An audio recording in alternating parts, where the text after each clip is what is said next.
안녕하세요. 오늘 레위기 세 번째 시간으로 여러분과 말씀을 열겠습니다. 본문은 17장에서 27장이 해당됩니다.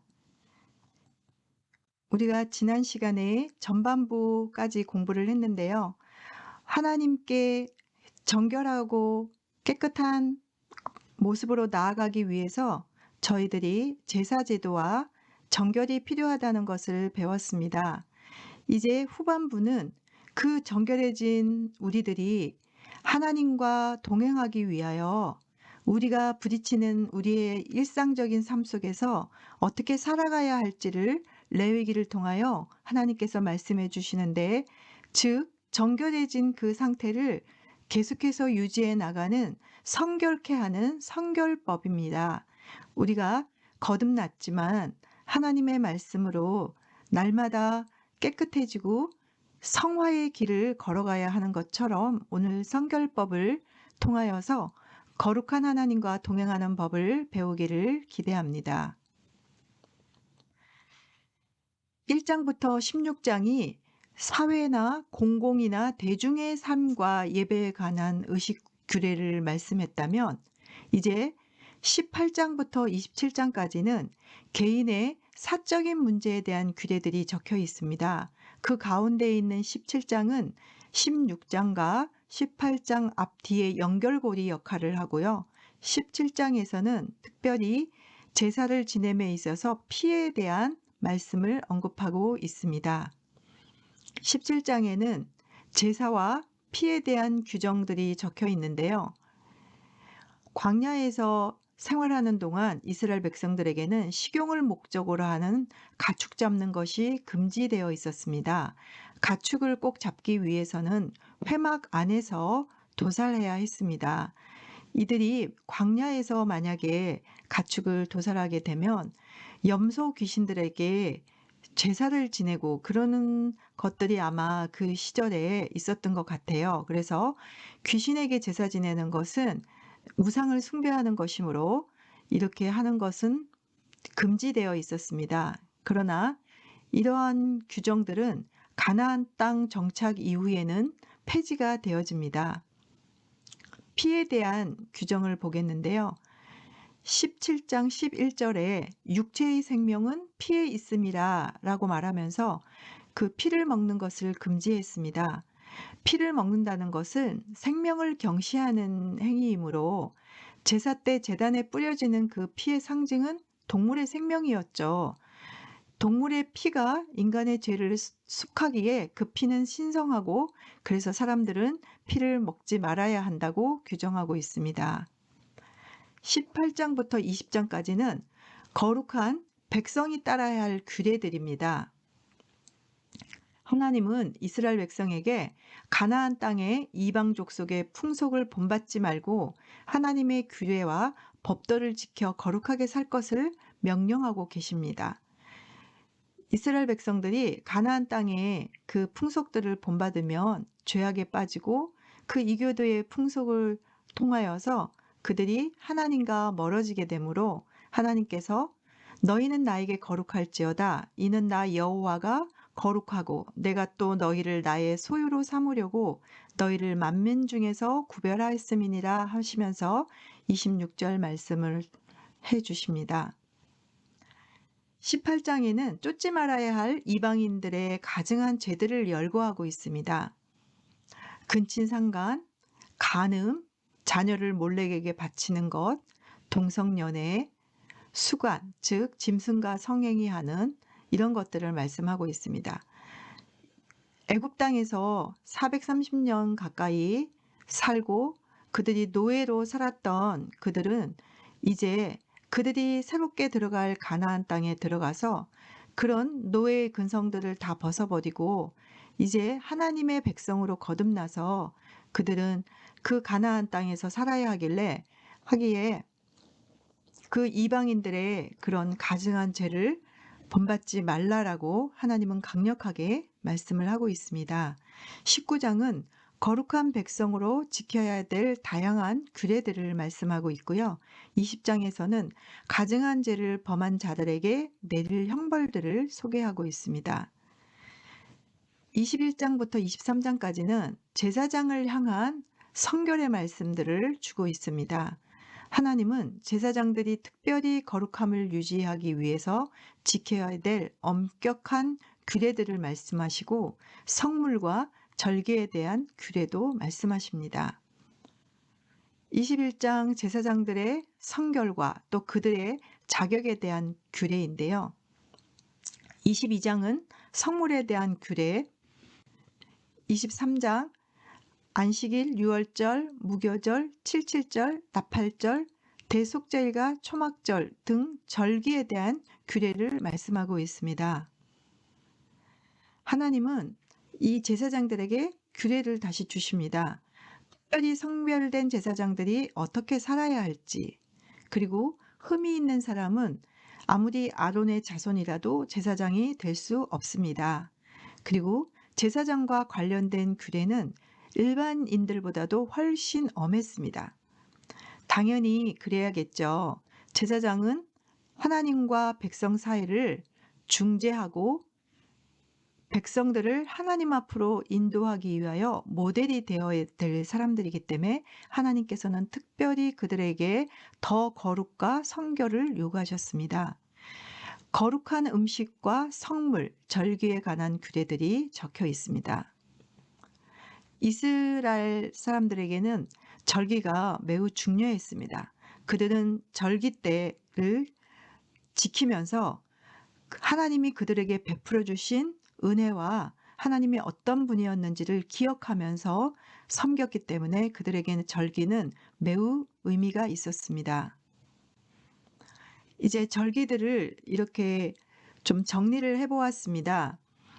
유월절과 관계된 유월절, 무교절, 초실절, 그리고 오순절 또는 맥추절, 칠칠절이라고 불렀습니다. 그리고 초막절은 나팔절, 속죄일, 수장절과 초막절은 같습니다. 이렇게 서로 관계된 것끼리 정리를 해보았는데요.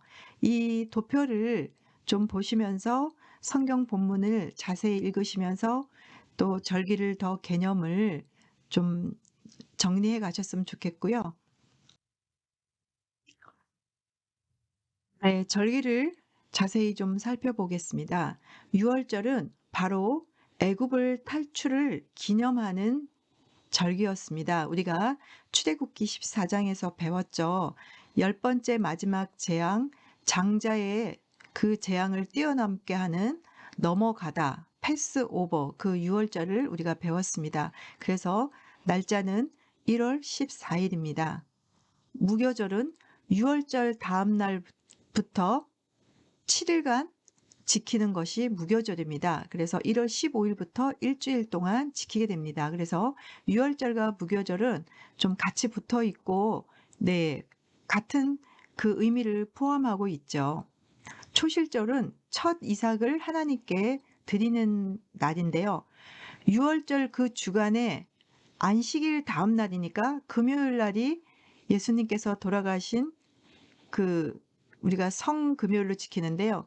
그 유월절이 바로 금요일이었습니다. 그리고 그 다음 날이 구약에서는 안식일이었습니다. 토요일이었죠. 그리고 그 안식일 다음 날이니까 오늘날 우리도 따지면 주일이 됩니다. 그래서 바로 이 주일이 초실절입니다. 그래서 신약에서 예수님이 유월절 하고 금요일 날 돌아가시고 토요일이 안식일이고 그 다음 날 주일에 부활하셨죠. 그래서 예수님을 잠자는 자들의 첫 열매라고 말씀하시는 거예요. 바로 초실절은 그 유월절 주간 안식일 다음 날 첫 이삭을 드리는 그 절기를 초실절이라고 합니다. 오순절은 맥추절 또는 칠칠절이라고 합니다. 아까 말씀드린 초실절 이후부터 50일째 되는 날입니다. 그래서 이 오순절은 시내산에서 율법을 받은 것을 기념하는 절기입니다. 신약에 와서는 이 오순절날 성령이 강림했죠. 사도행전 2장에서 그 오순절 성령 강림의 사건이 나오죠. 나팔절입니다.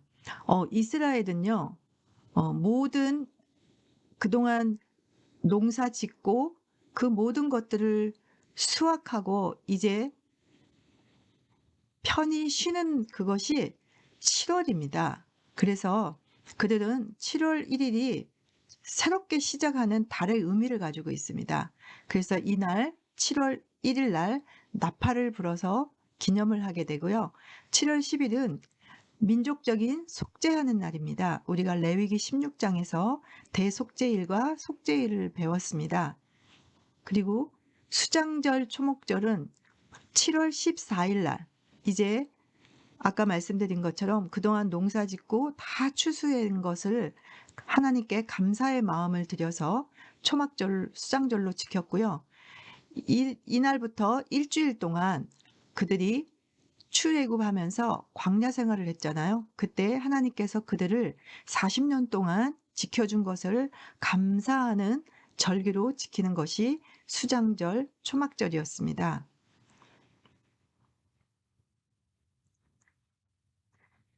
구약의 3대 주요 절기는요. 아까 말씀드린 것처럼 이렇게 예수님의 구속 사역과 직접 연결된다고 말씀드렸습니다. 24장부터 27장은 순종과 불순종에 대하여 말씀을 하고 있습니다.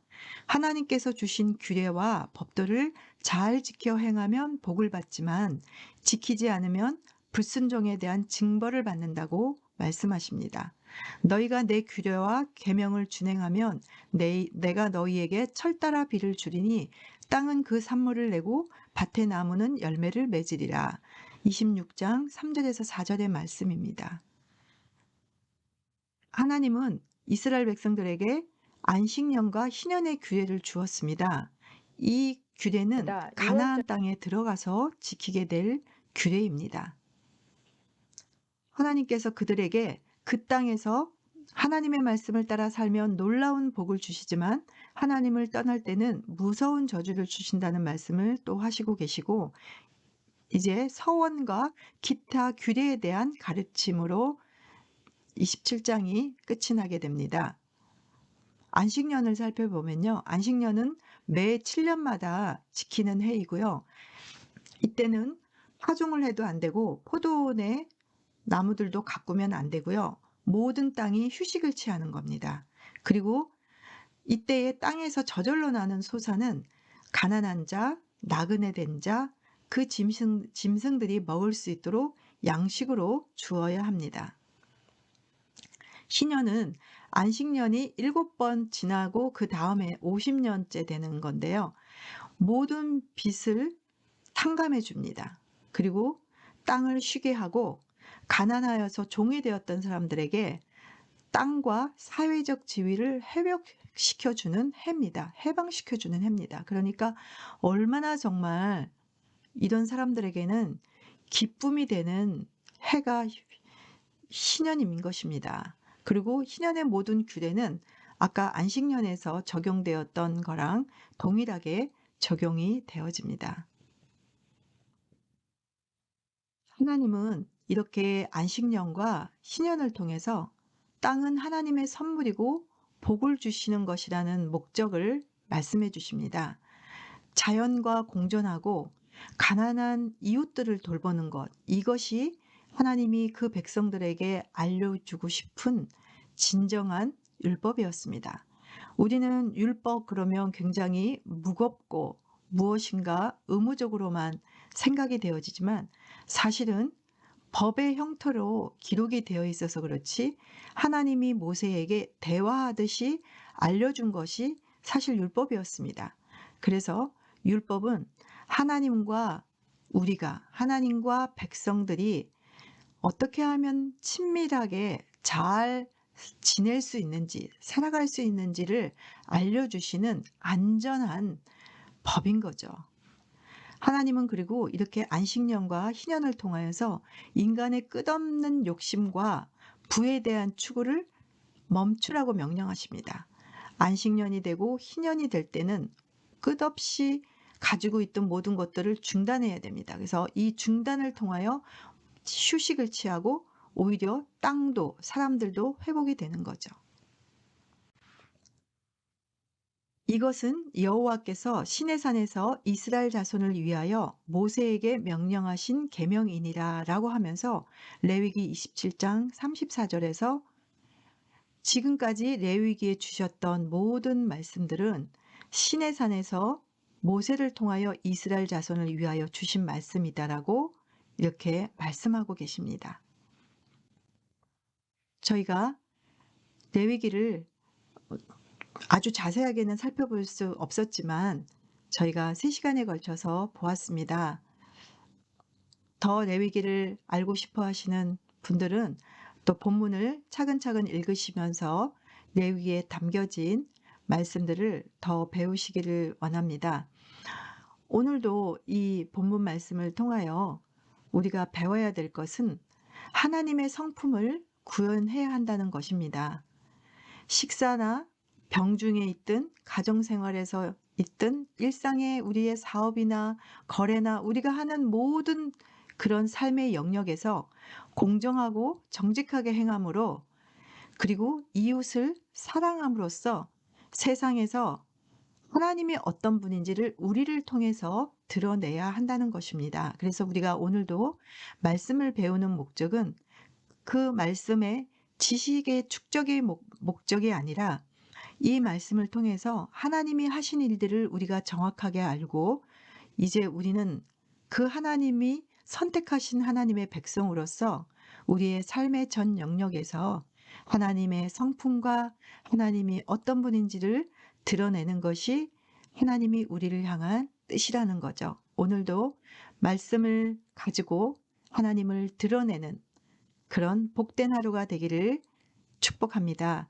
다음 시간에 민수기로 여러분을 만나 뵙겠습니다. 감사합니다.